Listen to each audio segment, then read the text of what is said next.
Okay.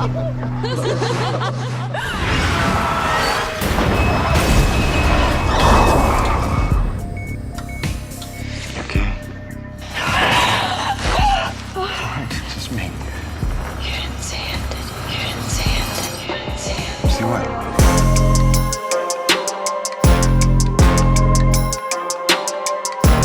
Oh, here we go. This is the first episode in person back. Let's get it. Guys, welcome to another episode. I'm Katie Hettenbach, and this is Katie Afraidy on the Fangoria Network. And I'm so excited to be back in person. This is huge. This is going to be very fun. And without further ado, let me introduce the person next to me. Oh my goodness. Finally, you're like, I've been sitting here for ages. Let me freaking do this. it's been almost a full minute, and I haven't said anything yet. It's super awkward. Okay, I guess I'll do it. He's a writer, actor, producer. He has a podcast called Paranormal Bookshelf. Ooh. Richard Hatem's Paranormal Bookshelf. Richard Hatem's Paranormal Bookshelf, but it's Richard Hatem. Because I knew that putting my name in it would really sell it. Oh, 100%. 100%. You know, It would be nothing. no, I mean, Yeah, it would be absolutely. it's like, Oprah's whatever. Yeah, you know, I wanted yeah. to Which is say- why I was like, originally when I was horror at the store, everyone's like, "Who's this whore?" And I'm like, no. Well, you wanted people to know, so you put your name in Yes, it. I was like Katie Afraidy. Which, by the way, is a great title. Thank you so much. It's a blessing and a curse because now people just think that's my full legal name. Well, shouldn't it be? It's easy enough to change. It is, but here's the thing: when you're doing like stand up and someone introduces you as Katie Afraidy and you don't have any horror material, it's a little. I'm like, I guess We could come up with horror material so quickly. we can't. We totally can. We totally could. Oh my goodness! Thank you so much for being here, though. Thank you so much for having me. I'm so glad to be back here, your first person live in person. This is great. This is great. So we're gonna talk the Mothman Prophecies. We're gonna talk paranormal stuff. We're gonna talk cryptids. We're gonna talk everything. But let's start first with horror movies. Are you a horror movie fan? I used to be more than I am now. Okay. So I'll tell you that my big ones are things like John Carpenter's The Thing. Of course, it's amazing. American Werewolf in London. That era. So you see where I am. Yes. The Exorcist. Yeah. The Shining. Things Yes. like that. That I don't know. Those to me feel very comforting. And I'm not saying horror movies nowadays don't make me feel comforted, but they don't. Yeah. And maybe that's me. Maybe that's not them. Yeah. It's a me thing. Totally. Also, my wife isn't really into horror. Yeah. And really, when you're married, unless your wife or husband or partner is into a particular thing, your odds of actually ever watching those things goes way, way down. Oh, totally. Yeah. Because you sort of, how often are you just, hey, I've got the TV to myself and I'm not going to watch porn. I can't say that's ever occurred, but I love that for you. That's amazing. Okay. Then yeah.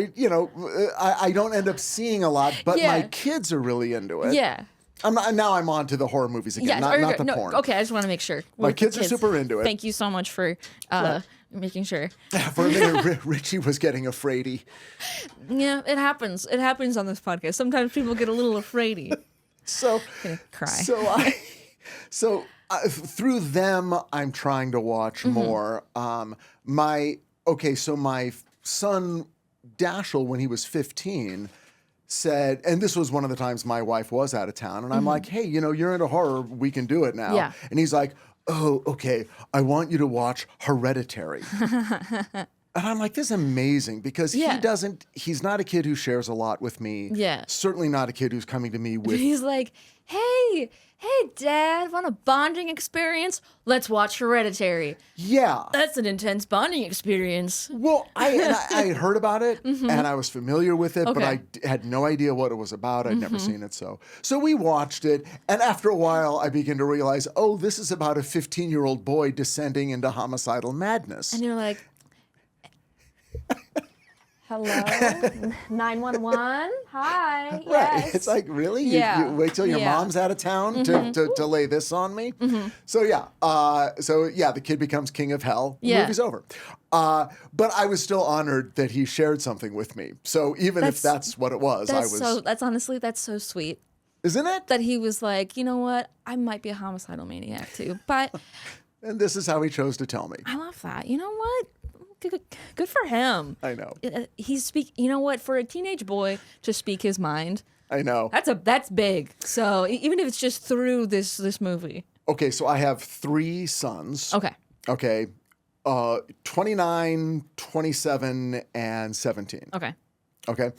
And I would say my oldest kid, Owen, was pretty good about, I've got a movie I want to show you. Spencer, we would do it all the time. Yeah. I mean, it was part of our language. Here, I'll show you this. You show me that. And this was not it. So I was thrilled. Yeah. And then we've watched other ones, and he's really upfront about the ones that he doesn't like. He's like, we'll watch something and he'll go, that was boring, Okay. or I only kept watching that because I thought you wanted to, And I mean, I've been there with my parents with some movies. well, I mean, but- do you go to them with stuff? I try to, but they usually go no.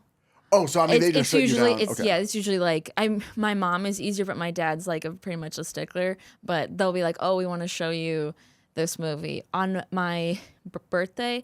They wanted to show me a Man Called Otto with Tom Hanks. Oh, okay. Okay, it's about suicide. And I'm watching it on my birthday, my 27th birthday, and I'm like, hey, starting the birthday off real depressing. Crying I'm already crying on my birthday because I'm aging. I don't want to think about suicide too. It's my 27th year. I can't be this is the year shit happens. I can't. They weren't aware how close to home. Yeah, I was like, hey guys, settle down. But again, they just wanted. They're like, oh, we saw this, we thought it was good. You might like it. I'm like, hell, I don't watch. Why do people watch? I can't watch sad movies. I'd rather watch people get. Yeah, than watch, well, it's weird. you know? Okay, so your parents aren't showing you movies that are from their era, obviously, because they're probably yeah. my age. Like all I want is to sit down with my youngest child and go, here's Harold and Maude. Yeah. Please love it. And I'm terrified because I know he won't. Yeah, you're So like, I can't. This is where you just go, hey, we're just gonna watch a movie. I you might like it, you might not, but I do think you should see it because it Yeah. is, like my mom showed me fried green tomatoes, really young. I love these movies. These are very Forrest Gump. Forrest Gump. God, Like these are classics. sort of. But the weird one that they showed me last year, it was like raining, and they're like, oh, we should watch a movie together. What should we pick? And we're like scrolling because they have cable, so it's always whatever is on cable or HBO. But Okay. I was like, oh, YouTube has movies for free that just have ads. Let's watch something. We watched, oh my God, what is it called? The movie with Describe it. I'll know it. I'll know it. It's like a horror movie with Chevy Chase. You know what I'm talking Modern about? problem. Any movie with Chevy true, Chase, but, I've heard is. If you were there for the making of it. But. It's oh my gosh. Oh, Nothing But Trouble. Have you seen that? Nothing. Oh, John Candy's in that. Yeah, it is a horror movie. And I was not Right. I was not expecting that from my parents because they hate horror. But was it straight up? I haven't seen it. Was it straight up horror or was it sort of funny 80s horror? Funny 80s horror. But Yeah, for yeah, them yeah. to show it to me, I was like, oh, this is horror. And you're showing me, I'm like, I almost felt honored. I was like, wow, you guys say you hate horror, but you're like, oh, we love this. Were they trying? Was this them reaching out? Were they like, well, Katie does that Afraid podcast. Maybe she'll like this. Yeah, somebody called my parents the Afraidies once, and I was like, "We're not gonna do that." I was like, "I'll cancel the podcast right now. I'll do it. I'll pull the plug right now." So your parents know what you do for a living. Yeah, And they're basically on board. yeah. They're Okay. they're like, she does this thing. I don't know, but Okay. we're not horror people. But yeah. All right. Yeah, And the yeah. comedy and everything, they're not like... Comedy they love. They love the comedy. Oh, okay. Oh, they good. love Okay. that. Yeah. So it's not a matter of... It's just the well, horror movies. This is a phase you're going through. Yeah. If we wait it out. She'll get a job at the bank eventually. You know, she'll get a real job one of these days. You know, that film thing, whatever. It'll pass. She went to LA to be an actor, whatever. Ugh. Well, for you, it was a big deal because you're yeah. from Wisconsin. Yes. Yeah. I'm from LA, so Yeah, you're like, for me, everybody's an actor here. Yeah. Well, you know, my parents, it was really weird. Both of my parents and then everyone on my dad's side of the family and on my mom's side, it seemed like almost everyone was a teacher. Yeah. Everybody was LAUSD, and so we were in LA, but it was not, you know, they weren't in the business. Yeah. So for them, there was a little bit of, wait, what do you want to do? Yeah. What is that all about? But Yeah. at least geographically, It made I didn't have to sense. get up and leave the Totally. state. You Yeah, know, I just yeah. had to get in my car and drive 20 minutes. Yeah, which is why I was like, oh, I'll go to Chicago because that's the closest. And then Right. I lived there for 4 years, and I was like, this city's too small. I was like, I need something bigger. And I was like, LA. And I'm like, So then, yeah. LA feels small. And I'm like, it's not because you haven't explored half of it. So you should still, you know, there's a lot to explore. So you're sort of you were taking the Band-Aid off Yeah, slowly. yeah, It's like, yeah. guys, I'm leaving, but just over to Chicago. Yeah, totally. All right. Yeah, because it's, you know, it's Chicago. It's not bad. It's not scary. It's not scary, but you know, this is a spooky podcast, so I don't know. That is fantastic. Okay, let's just let this take effect. The haze, real quick. This is great. By the way, this is what It's just on you. It's this just is on what you. this is what an interview with Rod Serling looked like. Good. Just because of the cigarette Yeah. smoke. This is it is only cigarette smoke in there. So I've been I just wish. I've been chain Actually, smoking all morning. Cigarette smoke would actually be less lethal than whatever this is. Correct. Yes, I've inhaled so much of this smoke in my because You might want to go to a doctor. Yeah, I think I might. You know what? But again, 27 Club, maybe? No, kidding. I don't want to. But I'm saying... I'd say If don't. it- I'd if say it- you've got no, I was 2 saying more years if of good life left. Thank you. You That know, is so nice. well, 29. I'll get to I 29. want to spread hope. You'll get to 29. You'll be fine. Yeah. No, we're good. We're good. So let's talk the Mothman Prophecies. Stood. Let's freaking do it. So you wrote that freaking movie. Yes, I did. Amazing. Well, thank you for having me. Of course. This has been great. This has been great, and that's the episode. Thank you guys so much for tuning in. So, how did that idea come about? How did everything start? I would because be that was 2000. Now you've seen the movie, Yes, right? yes. Okay. So I- I don't have to worry about spoilers. No, you're good. No, Okay, it's so also She it's saw also the trailer. yeah. I just saw the trailer. No, it also came out. you gotta It know. also came out in 2002. If people haven't seen it by now, that's their fucking fault. You know. I'm looking at you thinking you came out in 2002. I'm a '90s baby, so It was it was a different time. A young Yeah. America was just discovering that Bill Clinton liked sex. Mm-hmm. What else? It was like 1997, and the year I was born. Copy. well, there you go. There we go. Okay. Perfect. Yeah. Okay. So, I had just started my career in film writing, Mm-hmm. but it was at a time when, for whatever reason, I guess what I was still sort of known for was Under Siege 2, Dark Territory. Mm-hmm. So a lot of the things that I was, going into meetings for were other action movies and things like that, and I was kind of heading in that direction. But personally, in my life, I was, for whatever reason, on an upswing in my paranormal reading, and all my paranormal reading. Like I don't know what you do when you're at home alone, bored, but I'm reading these books about. Well, basically people having paranormal experiences, which that's my favorite thing to read about. Yeah.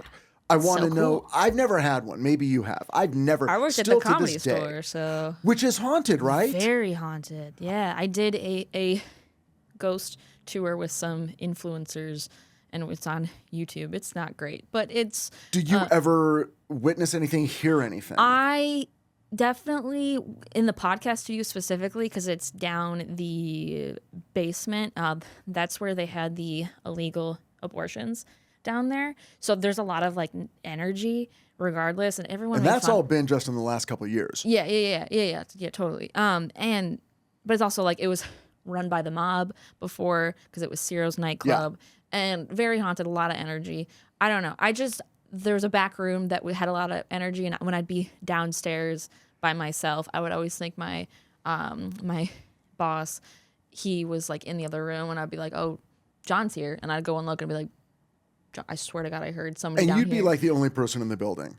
There's always somebody else in the building, but you don't know Okay. because there's people in like the offices on like the third floor, but I never go up to the third floor, so it's like you think I'm the only person on the bottom floor. Okay. So So here's the only story that I know secondhand. Mm-hmm.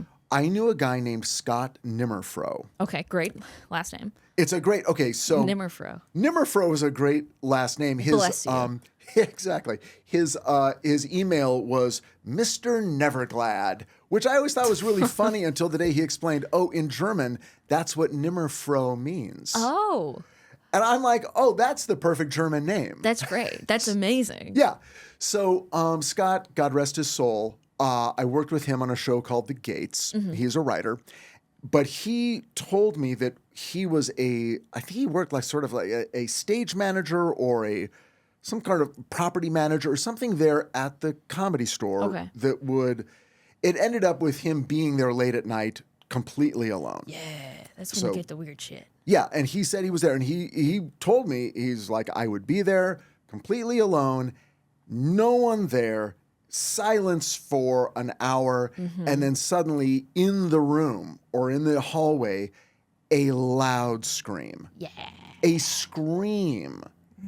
And Fun. I'm You're like, really? You're So like, this is somebody not... got passed. Yay, at the store. Look at you.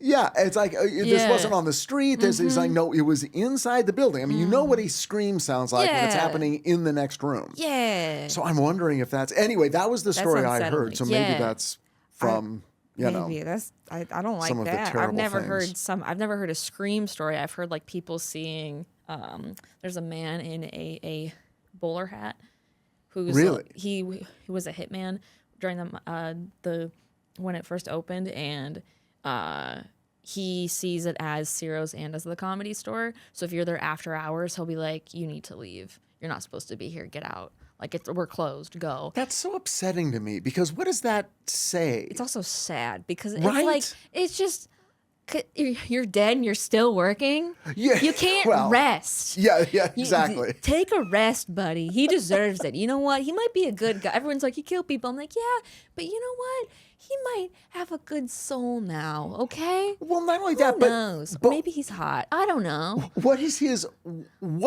he experiencing? Yeah. Like, To be that angry, too. well, yeah. The idea that ghosts don't know. Yeah. It's like the ghost is confused because other people are in its house. Yeah. And I'm like, is that really what it is? Like, does something happen to you? You die, but you don't know you're dead. Yeah. And then you see people in your house. And how long does that go on? For Yeah. you, is that just like an instant, but on the earth plane, it lasts for decades or 100 years or whatever? Like, what that seems... Here's what it says to me, though. The existence of any ghost says that what happens after we die isn't perfect either. Yeah. Oh, totally. Like, it's not like... because sometimes I think it is. Like, you'll just die and then, like a near-death experience, Yeah. it'll be great. There'll be a bright light and you'll go somewhere and sort of automatically you know you're dead. You see your dead relatives. Everyone's like, you're dead. You get a life review. Yeah. Things are good and someone comes up and explains things to you. Yeah. But then obviously not because... Yeah, sometimes there's people who are like, they don't know they're dead. Yeah. And then they're in limbo, and you're like, and they try to get out of limbo, and you're just like, and then some people are like, I just saw black, and you're like, what happened? And then you're like, you know what's gonna be? It's a surprise. It's like a surprise I party. know. You die, and it's a surprise party. I don't and like surprises. I don't like surprises either. I want to know. Maybe Maybe that's why... I think actually that is why I read these books. because you want something to like. Okay, Yeah. this is yeah. Yeah, it's like you pick up, let's go Paris. Yeah. It's like, oh, I want to find out, where the restaurants are, Yeah. where what I want to see. Yeah. This is like a travel guide. Yeah, It's like, totally. here's what's going to happen. Here are the things to look for. And the people who listen to my podcast know that I'm sort of obsessed with near-death experiences. Okay. And I really want to have one, except for the near-death part. Oh my God. But I mean, Because you want to see, but you don't want to. Yes. I think doing like DMT, I heard that's like a close Yeah. to like, but then it's more spiritual enlightenment or Yeah. whatever. I have a friend who's very into that, and I'm like, I hope you don't mind. I'm going to ask you like 5,000 questions because I'm so curious. I will never do it because apparently you start seeing eyeballs everywhere. And I was like, you know what? I already see enough things just with my active imagination. I don't need to see things because, I don't need to see eyeballs, So I am also afraid of doing Yeah. psychedelics. Yeah. That's But since I'm older than you, okay. I have less, I feel like I'm less at risk. Like Okay. I've been talking about it more seriously Yeah. nowadays. Like, well, there are ways to try LSD safely, or DMT. Yeah. And my wife says, you have to wait till you're 65. That's her cutoff. Okay, She's okay. like, at that point, you will, that's retirement age. Yeah, your brain's already turning into mush. You might as Right. well. If something goes wrong, You're fine. Yeah. You're just straight. You're chilling for the rest of your life. You're fine. Now Exactly. you're young. You got stuff to do. yeah, she's been saying it for years. Okay. Then recently, she's like, when you're 60, Oh. I'm like, wait a second. You sound like you're hedging your bets on me a little now. You're like, It's like, "Yeah, you're not doing as well as you thought you were. it's like, you're already slipping. In 2 You know years, what? Just- have at it. honestly, if you want to do it at the end of the year, I think you'd be fine. Yeah. Can things around the house get much worse? Yeah. Just enjoy yourself. Yeah, I'm fine. you know she's what? she's pulling up stakes on the relationship. I don't blame her. Anyway, but let's talk about the Mothman Prophecies. Yes, we were saying. Yeah. How did you come up with the concept? Okay. We'll go back to paranormal in a second. I was so fascinated with these stories about people having real life strange experiences. Yes. And I'm like, that's really, like, I could hear that stuff all day. And you go somewhere, you go out to dinner with people, they start telling you their story. I'm like, this is the most interesting thing. Like, this is what I want in entertainment. I would love to see a movie. The problem is a movie must have structure and it must have a story. When people tell their paranormal stories, the middle is awesome. Yeah. The beginning is great. Yeah. There's no ending. Totally. And I'm like, well, that's what every supernatural movie or horror movie or ghost movie comes up against. They intriguing stuff at the beginning, really cool stuff in the middle. But at a certain point, narrative logic has to take over. Oh, totally. Yeah. And you can't just back off on that. So, but that's what ruins the movie for me. Because the minute you sort of impose narrative logic, you betray the charm of the story. The charm of the story is, and then we moved out of that apartment and we have no idea why it happened. Yep. It never happened again. Yep. It was this weird thing. That's it. Yeah. How do you make a movie about that? So I that was sort of just kind of circling in my head for a few months. Yeah. Then I found the book, The Mothman Prophecies, which was so interesting because it sort of acknowledged that the strange part is the story. Yeah.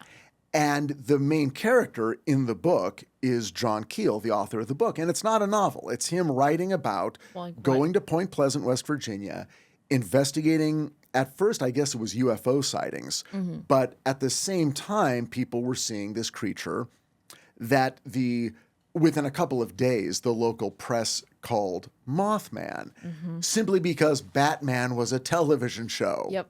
I mean, that was it. Oh, yeah. That's the reason Mothman is called Mothman. Amazing. Yeah. He's Chicago is very famous. Oh, yeah. Yeah, He's yeah. apparently in Chicago all the time. Yeah. And one time when I was living in Chicago was like, I'm gonna go find Mothman. And I've heard he's actually really scary, and I don't even know. Yeah, if he's no, real. don't go I was looking. Like, yeah, I don't really want to. I don't want to know, But I want to know, but I don't want to know. Quick aside, you are Yes. an editor, right? Yes. Get ready. We're keeping it in. We're keeping it in. That's less work for you. Right? All right. It's also part of the fun. Part of the charm. If you hack right into the mic, that's like, the audio people are going to be like, holy God. Well, look, if this was That's my how we wake podcast- people up in the middle of a podcast. Yeah. I was going to say, if this was my podcast and you were filming it, there'd be a martini right here. Oh, And it would okay. just be, so that would, help me out. Oh, yes. I'm not complaining, Bring Keita. in It's the fine. Yeah, martini. next time. Okay, Bring in the then martini. Now we'll Yeah, know. Anyway, okay, so the book itself is about this guy's experience investigating the paranormal and his almost overwhelming urge to make the pieces fit. Okay. So I thought, well, this is really interesting because the structure of this book and the reality of it is about the problem I'm having in structuring a story. So I leaned into the notion of how we as human beings want answers to these things. Totally. And I kind of felt like if I can make that part of the narrative, then it gives me a kind of a get out of jail free card because one of the possible answers is there is no answer. Yeah. And that was the answer in the Mothman Prophecies. Yeah. It was the harder I tried to make it make sense, the more it eluded me, which is to me the truth of all paranormal experiences. Oh, totally, yeah. And it also takes into account this sort of constant debate between skeptics and believers and everyone in between, which is, well, as soon as science can prove it, I'll believe it. And Science has proved a lot, and you still don't believe it. So it's like, you don't believe in vaccines, yeah, so it's like why you're would not you going to believe in the- fucking Mothman, Right. but go off. Yeah. But there are people Yeah. who do they use science as they should as sort of a measuring stick for all reality. Yeah. And I think it's a great measuring stick for a lot of reality. Yeah. And it is the measuring stick you should use. Yeah. But I also feel like in my life, much of my experience as a human being is made up of things against which that is not a very good measuring stick. Okay? Wanting to be in show business, wanting to succeed. If I took out the measuring stick of harsh reality, Oh, yeah. I never and you never would have moved anywhere and decided to study anything that wasn't pharmacy, where would that get you? And where does it get you in life when you're dealing with human beings? Yeah. It doesn't get you very far. There are things that we wish we could use science to prove and to lock down. And it's the most important things to me in life, things that have to do with emotions and your internal experiences. So that's what I wanted to explore in the movie. And again, but that's going to be tough. Yeah. I got in touch through my agent Okay. with John Keel, Cool. the guy who had written the book. Yeah. And he was a very curmudgeonly New York writer. I mean, picture a guy who's making his living in the 50s, writing short pieces for men's magazines and also writing fiction. Yeah. He was coming up at the same time as guys like Kurt Vonnegut, and that's when writing a short piece, you could make a living if you do one a week and they sell. Anyway, he'd had bad experiences, but we talked on the phone a few times and wrote letters to each other. Wow. Because it was pen pals. 1997. Yeah, pen pals. Yes. So anyway, we did that. After a while, he began to trust me.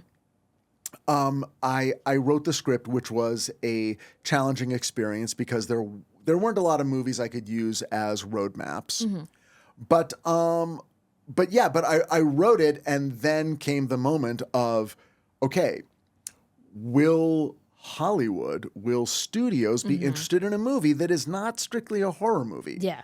It's got scary, weird stuff in it. Totally. And there's a tone to it, but will they go for it? Yeah. And the answer, of course, was no. They hated it. They're like, Didn't sell. it did not sell. It did not do well at all. No, it was rejected outright because of the problem I pointed out. They're all like, yes, but at what point does your main character fight the Mothman?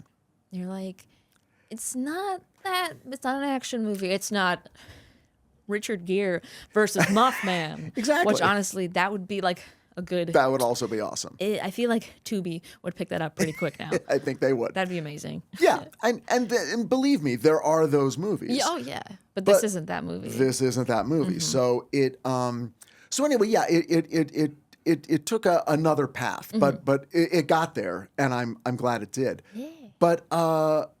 But yeah, it was never going to be a traditional horror movie. It was always going to be a movie that was more about, which is why I think it's done better recently. Like, it's aged very well, let's put it that way. Because I think when a movie first comes out, an audience, quite rightly, is like, well, what is this? What am I paying for? Yeah. You know, I mean, okay, it's Sinners. There's going to be vampires. Yeah. Got it. Yeah. And Sinners delivers. Yeah. All right. With this movie, it was like, well, wait, is it a horror? Like, I guess they're not going to show you all the horror stuff in the trailer, but a lot of people went and saw it and were expecting one thing and got another and were disappointed. Yeah, totally. Yeah, I get that. But weirdly, over time, People have started like appreciating it more. well, it just sort of comes around. It's like, oh, yeah, no, I heard that movie is this, not that. Yeah. And once you kind of know what to expect, I think you like the movie better. Yeah. So anyway, yeah. That's amazing. That hell of an answer. Hell of an answer. I tried to give you my shortest answer. That was your shortest? That was Yes. amazing. That was I could have given you the 3-hour version. Oh my God. But, you know. That's for the Patreon listeners. That's right. So how long did it take you from like writing the whole thing? And how many drafts? Because I'm always curious about that. And I know my viewers are like the writing process. Well, what I did was I got in touch. It was like, okay, April of 97, I think, when I first talked to John Keel. And then it was a matter of, okay, well, you know, move this along. My agent was telling me, just pitch it. Just go out. I'll set up meetings. Just do a 15, 20-minute pitch. Yeah. And then if someone wants it, they'll pay you to write it. There's no reason for you to write something and not get paid to do it. Yeah. But my problem at the time, not really my problem, but my method was, I'm not even sure what this is yet. Yeah. And I'm not really a salesman. I can't really, at first, just go, hey, trust me, here's a few cool scenes. It's going to be this, it's going to be that, especially because it was not going to be a traditional narrative. Totally. So I really had to know what the hell I was doing, and I didn't. So I had to sit down and write the pitch. And my agent's like, you're writing the pitch? Oh my gosh, these other people just go out and talk. I'm like, I know, but I'm not that guy yet. Yeah. I mean, my career hasn't really even started yet. Yeah. So I've got to figure this out. So I sat and for 2.5 months wrote out a 45-page document that was literally every scene in the movie. Oh my God. In order, with dialogue. Okay. It was basically an outline. Yeah. Oh, totally. But I'm like, I can't pitch it until I know I can do it. And so it took me all that time to figure out, can I do it? So 2-3 months in, I finally said, I've got the pitch. Can I come and do it for you? And he's like, yeah, that'd be great. And I'm like, but to be clear, it's 45 pages and I have to read it. And God bless him. God bless you. Where? You can, either one. God bless you, David Saunders at APA. He said, absolutely, come on down on Thursday and read it. Read me your pitch. And I did. And it took over an hour. It's kind of like my podcast. So I did it, and he sat there, listened to every word. And at the end, I looked up, and he said, how long would it take you to actually write the script at this point? And I said, oh, at this point, a month. He's like, then just write it. Yeah. He's like, you're there. No one's going to sit around for an hour of this. Yeah. Yeah. You're just go. He saw that you like this. He was like, oh, do it this way because that's what everyone else does. Yes. But your brain doesn't work that way. And you're like, I have to do it this way, which is, I get that. Which was great. And so a month, maybe 5 weeks later, I had the script and he read it and he said, this is the best spec script I've ever read. Wow. He's like, we're going to sell this for $1 million. Hell yeah. Yeah. And sure enough, You did? the following week, we sent it out. And on that Monday, everyone had passed and we sold it for no money. So anyway, so my advice to agents now is here's what you do. You read a script, you love it. You tell your client, it's going to be a tough one. Yeah. I mean, it's good, but you're going to need some help with this one. Yeah. Let me see what I can do. Yeah. Okay? Maybe I can get this across the finish line. All right? You sit back, start working on your next one, by the way, Yeah. because I'm not sure about this. Just in case, yeah. I know it's good. You know it's good, Yeah. but out there, Yeah, you don't this know. is going to take a little razzle-dazzle from a guy in a suit to make this happen. Yeah. Then call me up a week later and say, guess who just sold your script for $1 million? This is what you do when you're an agent. Yes. The bar needs to be low. So Set it that low. set it really low. Set it low. Set it lower. Put your you're not gonna get it sold. Right. And then when it does happen, you're like, wow, You're the hero. the bare minimum, yay! Like we get excited about the bare. Oh, you sold the script. That's what we were gonna do. That's Right. what we were supposed to do. 1 penny above Writers Guild minimum, and you're a hero. You're like, look at you, you're so brave. Also, I like that you said razzle dazzle. Yeah. I immediately started singing razzle dazzle from Chicago from that Richard Gere. That was my also saying. that I was my like, subliminal I was like, cue for you. give him the old. But But I do want to say, yes. I do want to say that as every good agent does, that was not the end of the story, and he kept taking it around, and eventually, about 4 months later, a deal was set up at Lakeshore Entertainment, and what was interesting about Lakeshore, I'd never heard of it, and my agent said, I advise that you take this deal because they're not paying you a lot. You know, this is a very low price they're offering. Are you going to tell her $499? What? Are you going to tell her the $499 check that you got for that? Wait, is this a story I've told you? It went from $1 million to $499.95. Pretty much. It was a low, but look, it was a low price. It was more than that. It was at least 500. Come on, It was, now. yeah, I mean, come on. Again. You're lowballing. Come on now. Again, the agent did better than that. But what he said the thing about Lakeshore is they make everything they buy. This is not a development deal. They're not going to buy it and then sit on it for 2 years and then hand it back to you. Yeah. Because of their financing, they have to make everything they buy. If they buy something, they make it. This movie will get made. Cool. So I was like, well, okay, that's something. Yeah. And there'll be a bonus upon, Yeah.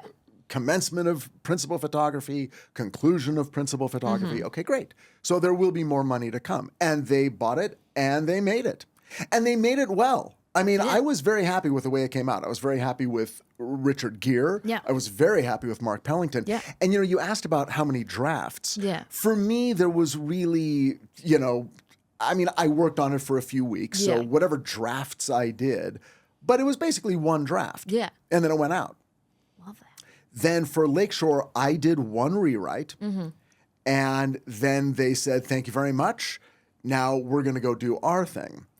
I was then more or less not fired off the movie, but it was like, okay, we're now going to, try to get Richard Gere involved. Yeah. And once Richard Gere's involved, he may have other writers he wants to bring on. Totally. And a director might have other writers they want to bring on. It went through rewrites. Other people did other drafts that I know nothing about. Okay.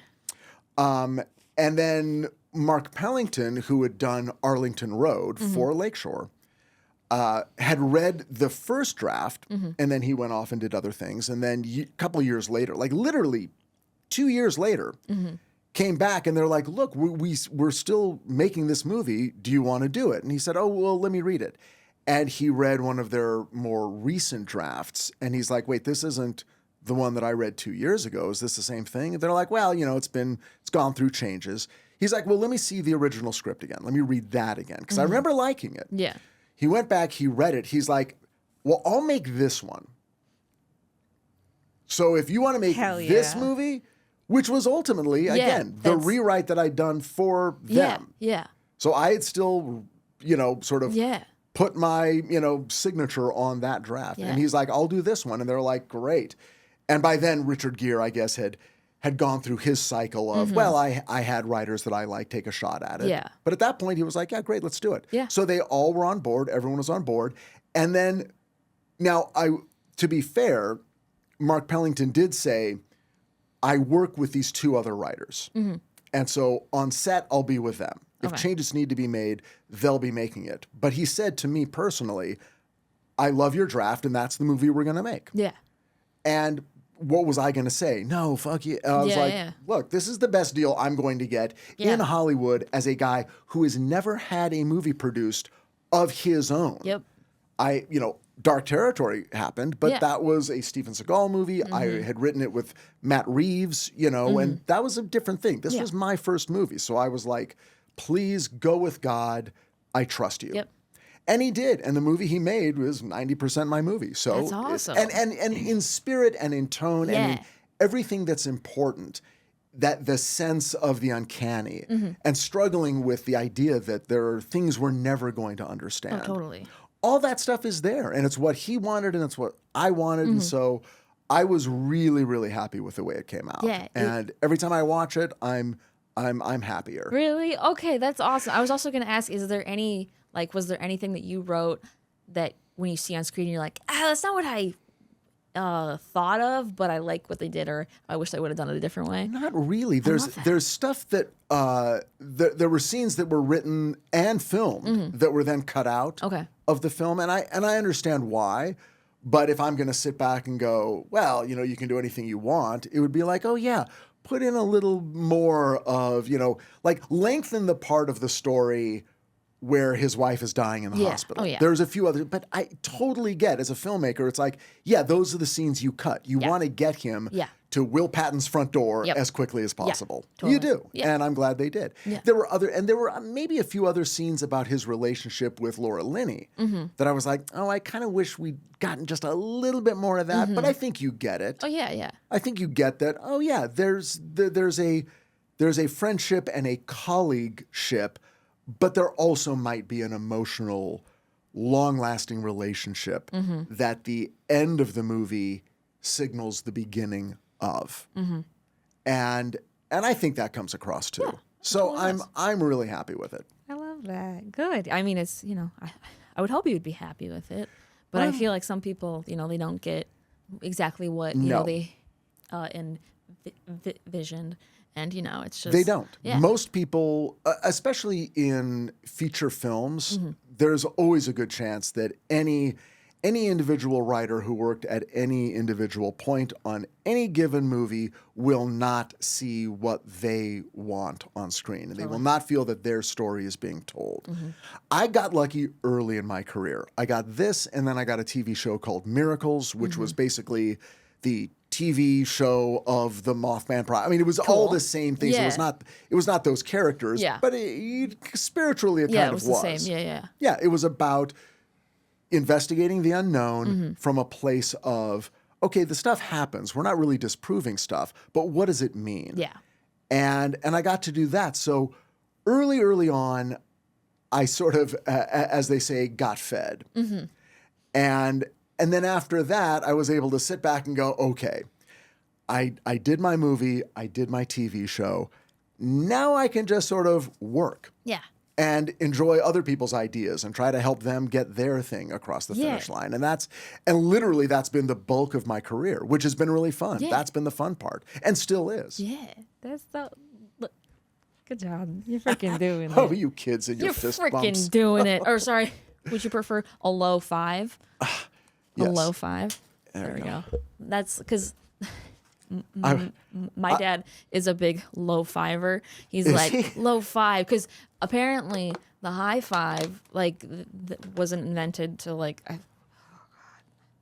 I forget when it was. What, was the low 5 during Prohibition? It was first. Like the low 5 was first. No one did high 5 till I think. Was like- it was the first recorded one? White Men Can't Jump. Because I helped with PA on Winning Time, that show. Oh. And they had to go and reshoot stuff because they were giving high fives to people, and the high five hadn't been invented yet.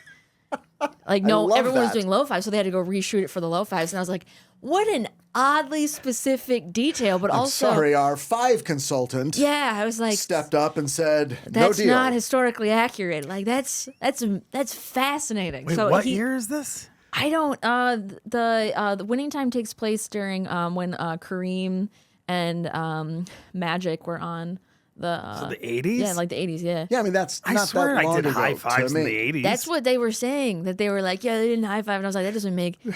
Katie's read about the 80s in history books. Yeah, I mean, if obviously. they did it in Ohio, they didn't do it in That's LA? what they said. That's why I was like, I don't know exactly. I'm not going to give an exact date and give you wrong information, It's but like, did that's... people have hands back then? I thought that was a recent Everyone was... evolutionary... Hands were just grown. You guys didn't have those? You had those in the 80s, right?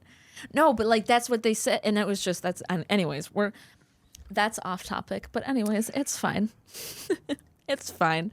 So, what was the first movie to scare you as a kid? Horror movie or not? Oh, not a horror movie. The first movie that scared me was the first movie I ever saw. Okay, what was it? Which was Scrooge, the Albert Finney musical. Oh my God. I saw it when I was 4 years old. And I mean, it was an overwhelming experience from beginning to end. Mm-hmm. I experienced every human emotion.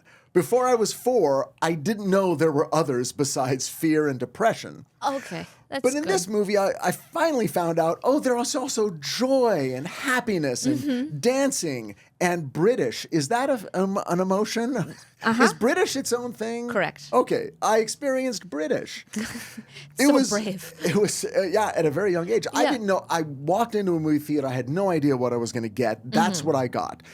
The music was overwhelming. Yeah. Everything was overwhelming. And then it was scary. Yeah. I mean, I don't know if have you seen that one? The only Scrooge I've seen... No, it's full color, musical. The only Scrooge that I've seen is the one with... Bill Murray? Yeah. I knew you were going to say that. That's... Well, you have some work to do holiday season. I've seen a lot of movies, but I also haven't seen shit. I think people I know. don't realize how many movies are actually out there. Someone asked me, have you More seen... every day, I hear. Yeah, and like, because if you count Tubi, if you count YouTube, like then what? And then if you count... So everyone's like, oh, have you seen every horror movie? I'm like, you have to... I would try to go back. Yeah. And then when did horror movies start? Are we talking like snuff films with like people being like hung and like the guillotine, like when they were filming those? Does that count? Like when was film invented? I'm literally blanking. I don't know. I think it was the 80s. The 80s, the 1800 film in general, like It was the 1880s. Yeah, 1880s. Yeah, Yeah. I feel pretty good about that. I mean, we both went to film school. Yeah, I was like, we should know. Yeah, I was like 1800 makes sense. Close enough. Yeah, but like during those times, Yeah. they were filming like people being beheaded and stuff. And we're not talking like a terrorist group doing that, but we're talking like in like the you get it. This took a dark turn. That's what we do. Even for That's what we do. Katie Afraidy. We're Afraidy here. It's fine. But yeah, and they're like, like, does that count? And I'm like, you know what? That's just I'm gonna watch what I want to watch. Look, and which you it's too should. much. That's what you should do, Yeah. and you'll find your way. And the great thing is, okay, you say that now, and I'm much older than you are, and I went to film school too, and I've worked in the industry, and I sneer at people who have not seen things. Last Monday night, for the first time, I watched The French Connection. Okay? This is a movie that, won some Academy Awards. Yep. People talk about it. One of Gene Hackman's early great roles. I've seen a lot of stuff. I had never seen The French Connection. Yep. People don't talk about the movies they haven't seen. They only talk about the ones they have seen. And by doing that, they can sound like they've seen everything. Oh, totally. And I only tell people once I see the movie. So I'll be like, oh, finally saw it. I'll admit right here, I still have never seen 2001: A Space Odyssey. I've never seen it either. Yeah, well, I maybe need one day. I don't know. I'll get on it eventually. I can. Yeah. The list is so long. Yeah. Of things I have to watch. So. But Scrooge was the first one. Okay, Scrooge is. I will Yes. go home and immediately watch that. Well, watch it through the eyes of your inner 4-year-old. It'll be easy for you. It was just a couple of years ago. Yeah, true. And then you'll understand what a young Richie Hatem went through in a movie theater. Again, the full range of emotion. So when I left, I literally felt like the walls of my emotional house had been kicked down. And now we're being rebuilt further and further away from me. I suddenly contained whole ranges of human experience that that literally 2 hours before I hadn't. My body was trembling. I saw it with my cousins Yeah. and my aunt and uncle and my parents and my brother, and we all went out to dinner afterwards. And I still remember that feeling of like my body humming, like something has changed dramatically in reality for me now. And that was huge. And movies became that. They became the central emotional experience that I could have. So that one, yeah, that was the first one that scared me. After that, and again, you talk to people my age, I'm in my late 50s, I'm 58. It was commercials that scared me. Okay. It was the commercial for Alien. It was the Okay. commercial for Dawn of the Dead. The commercial for a movie called Magic. Okay. With Anthony Hopkins, where he played a ventriloquist. And Oh, there it's was a puppet. Yeah. No, Yeah. Yeah, we don't want that. And the commercial was just the puppet, good. talking. And at the end, the puppet goes, "Magic is fun. We are dead." It was like, What the fuck? it was terrifying. If that commercial came on after dark, I was ruined. Yeah, you're done. Yeah. That's no. I hate that. Yeah. And it was a thing that people my age, like decades later, I would be talking with Matt. Yeah. About. And I'm like, remember the Magic commercial? This is we'd been friends for 20 years, never talked about it. The commercial was on 35 years before that. Yeah. And we both go, "Magic is fun. We are dead." I hate that. It's like the earworms of like JG or Wentworth 877 cash now. Like you're like Yeah, exactly. Yeah. But you're like it's It's part of your life. like that's scary. This is more like they branded really hard, but like that's Yeah. just terrifying. Yeah. So I And was that's what- afraid. It's like I wanted to see Dawn of the Dead. Yeah. But I was afraid to see Dawn of the Dead. Oh, totally. I wanted to see Alien, but I was afraid to. So there were a lot of movies sort of in my middle school years Yeah. that I didn't actually see until I got into high school. Mm-hmm. And then I ended up seeing them in a theater because in South Pasadena we had the Rialto, Yeah. which showed non-first run movies. And it was kind of like the new Beverly Cinema Mm-hmm. Yeah. is now. And so you could actually have that experience. You could go see those movies. And by then I was in high school and I was seeing it with my friends. And then it was like, all right, I can handle this. And by then, really movies weren't scary anymore. Yeah. They were fun, Oh, you yeah. know? And at that age, scary movies are fun. Oh, yeah. That's especially if you're a guy, it's like, okay, I did go. something to scare Yeah. myself, but I survived it. I'm a bro, man. Yeah. Which is exactly why I watch them. I'm like, yeah, bro, yeah. You bro out. Yeah, all the time. All the time.